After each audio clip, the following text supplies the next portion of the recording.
भगवान महावीर के तीर्थकाल में जब ऐसे भव्य जीव उत्पन्न होते हैं और भगवान के बताए हुए मार्ग पर आगे चलकर यम संलेखना को धारण करते हैं,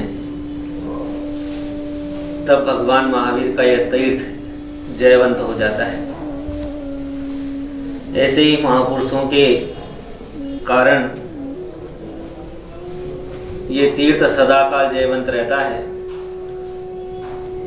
चारों निकाय के देव, मनुष्य, सभी लोग इस धर्म की जय जयकार करते हैं।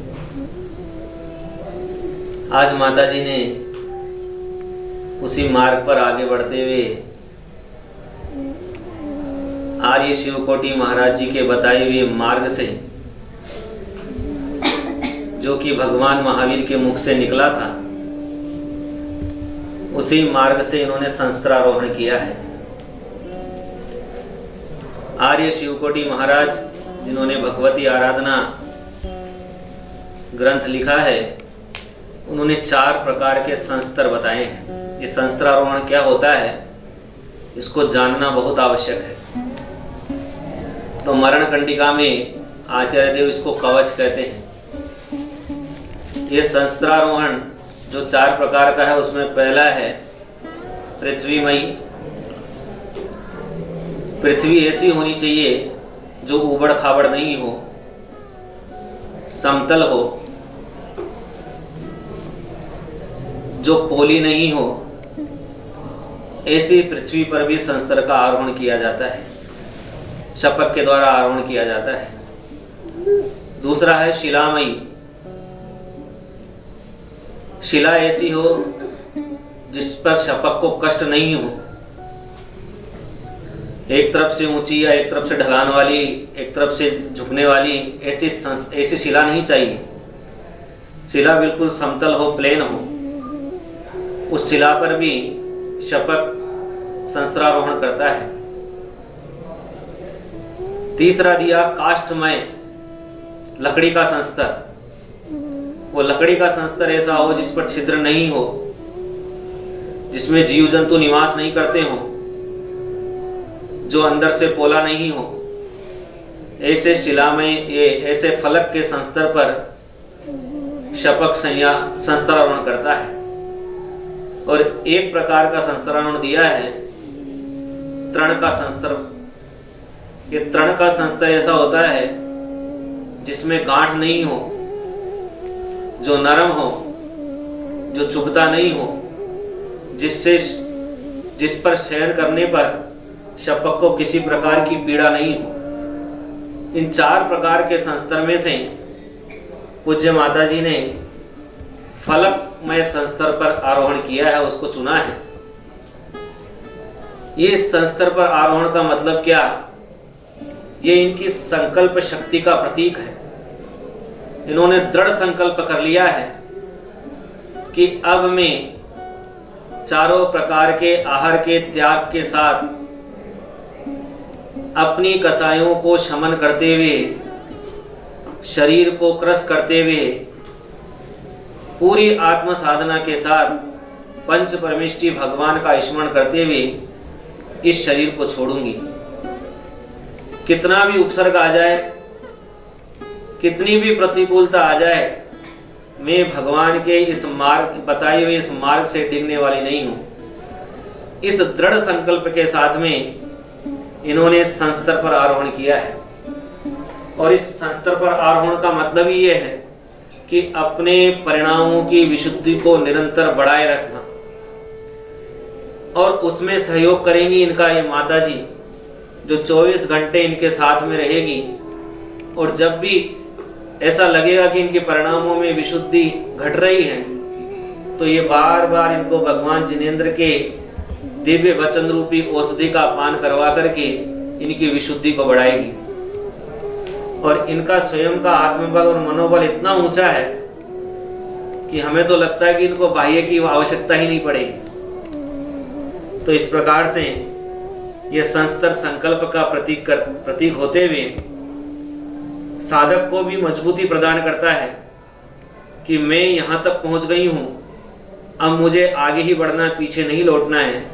ये भावना संस्तर रावण पर होती है। संस्तर रावण की क्रिया में सबसे पहले श्री जिनेंद्र भगवान का महामस्तकाभिषेक देखा जाता है। उससे प्राप्त विशुद्धि के बाद ये शपथ भगवान के सामने प्रार्थना करता है कि हे भगवान, मेरे को बल और धैर्य प्रदान करना कि मैं इस संसार सागर से तिर जाऊं, मेरे परिणाम नीचे नहीं गिरे, मैं अपने परिणामों को संभाल सकूं, ऐसी योग्यता मुझे प्रदान करना। और ये प्रार्थना करके आचार्य देव के समक्ष निवेदन करते हैं कि हे गुरुदेव, आपने मुझे भौतरणी विद्या प्रदान की है, अब आप मुझे संसार सागर से तिरा दीजिए, मैं संस्कार होने के लिए तैयार हूं, आप मुझे आज्ञा प्रदान करके मेरे इस कार्य को सफल करवाइए। और ऐसा करके जब इस वसतिका में इनको लाया जाता है तो इस वसतिका के निकट आते ही सबसे पहले शपक इस वसतिका के जो अधिष्ठान देव है उनको आशीर्वाद देते हैं। और इनके साथ आने वाले आचार्य देव वो वसतिका के अधिष्ठान देव को कहते हैं कि ये शपक यहां पर संस्कारारोहण करना चाहता है, आपको इसमें सहयोग प्रदान करना है। आप अपने परिवारजनों के साथ में इस महामहोत्सव में शामिल होइए और इस मृत्यु महोत्सव को सानंद संपन्न करवाइए। आपके लिए हमारा मंगल आशीर्वाद है। इस प्रकार आचार्य देव उस अधिष्ठान देव को आशीर्वाद देते हैं और इस वसति का स्थल पर एक मंगल कलश की स्थापना की जाती है जो मांगलिक का प्रतीक है। यह मंगल कलश इनके इस सफल अनुष्ठान में कलशारोहण का प्रतीक बने, ये इस अनुष्ठान को पूर्ण रूप से सफल कर सकें, इस भावना से यह मंगल कलश स्थापित किया जाता है और एक दिव्य दीप जलाया जाता है। जो दीप अखंड जलता है वो इसका प्रतीक है कि हे भगवान, मैंने जो ज्ञान की आराधना की है वो ज्ञान का दीप हमेशा मेरे भीतर जलता रहे, जिससे मैं कभी विभाव परिणामों में न जाऊं। इस प्रकार से और भगवान के जो यक्षक्षणी होते हैं, भगवान को नमोस्तु करके उन यक्षक्षणियों को आशीर्वाद दिया जाता है और उनको कहा जाता है कि आप यहां पर रहकर किसी भी प्रकार का कोई उपद्रव आए तो उस उपद्रव को रोकने का आपका कर्तव्य है। ऐसा आचार्य देव उनको निर्देश देते हैं और आशीर्वाद प्रदान करते हैं।